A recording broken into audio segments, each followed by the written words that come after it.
తాయారు విషం కలిసిన భోజనం సుధాకర్ తినేస్తాడు. దాంతో సుధాకర్ నురగలు కక్కుతూ ఉన్న పొలంగా కుప్పకూలిపోవటంతో బావుగారు బావుగారు అంటూ భరద్వాజ టెన్షన్ పడుతూ అందరినీ కేకలు పెట్టి పిలవటంతో దాత్రి వాళ్ళందరూ పరుగులు పెడుతూ వస్తారు. నాన్న నాన్న అంటూ కేదార్ వెలువెల్లాడిపోతూ ఉంటారు. కేదార్ వెంటనే కార్తీ మనం హాస్పిటల్కి వెళ్ళాలి అని దాత్రి చెప్తుంది. మామయ్య గారు మీకేమీ కాదు అని ఒక పక్క ధైర్యం చెప్తూనే దాత్రి టెన్షన్ పడుతూ హాస్పిటల్కి తీసుకువెళ్తారు. ఇక సుధాకర్కి ఐసీయూలో పెట్టి ట్రీట్మెంట్ మొదలు పెట్టడంతో వైజయంతి వాళ్ళందరూ కూడా గది బయట వెయిట్ చేస్తూ చాలా కంగారు పడుతూ ఉంటారు. కేదార్ చాలా బాధపడుతూ ఉంటే దాత్రి ధైర్యం చెప్తూ ఉంటుంది.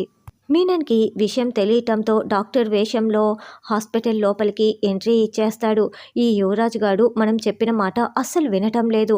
అందుకే వాళ్ళ నాన్నని కిడ్నాప్ చేస్తే మనం చెప్పిన మాట చచ్చినట్లు వింటాడు అని సుధాకర్ని వీల్ చైర్లో పెట్టుకొని కిడ్నాప్ చేసి తీసుకువెళ్తూ ఉంటే దాత్రి అటుగా వెళ్తూ ఉంటుంది. దాత్రి ఒక్కసారిగా అక్కడ మీనన్ని సుధాకర్ని చూసేసి మామయ్య గారు అని షాకింగ్గా పిలుస్తూ ఉంటుంది. అమ్మ జగదాత్రి నన్నెవరూ వీళ్ళు తీసుకువెళ్తున్నారు అని సుధాకర్ మత్తుగా మాట్లాడుతూ ఉంటారు. నువ్వు చాలా తెలివైన దానివని విన్నాను జగదాత్రి. నువ్వేంటి ఇలా చావును వెతుక్కుంటూ ఇలా వచ్చి దొరికిపోయావు అని మీనన్ రివాల్వర్ చూపిస్తూ దాత్రిని బెదిరిస్తూ ఉంటాడు. ఇప్పుడు నేను జగదాత్రిలా ఉన్నాను. జేడీ నేనే జగదాత్రి నేనే అని ఈ మీనన్కి ఎట్టి పరిస్థితుల్లోనూ తెలియకూడదు. జేడీ ఐడెంటిటీని ఈ మీనన్ అస్సలు గుర్తు పట్టకూడదు.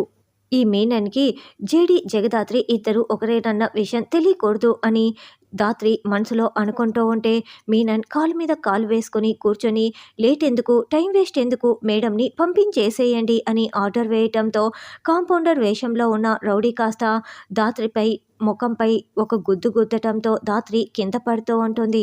అయితే ఎవరో దాత్రి చేతిని పట్టుకుంటారు. దాత్రి కింద పడకుండా పట్టుకున్న వారి వైపు మీనన్ చాలా షాకింగ్గా చూస్తూ ఉంటారు. మరి కేదారే వచ్చి దాత్రిని కాపాడారా? ఇప్పుడు మీనన్కి కేదార్ ఎలా చుక్కలు చూపించనున్నాడన్నది రానున్న ఎపిసోడ్లో తెలుసుకుందాం.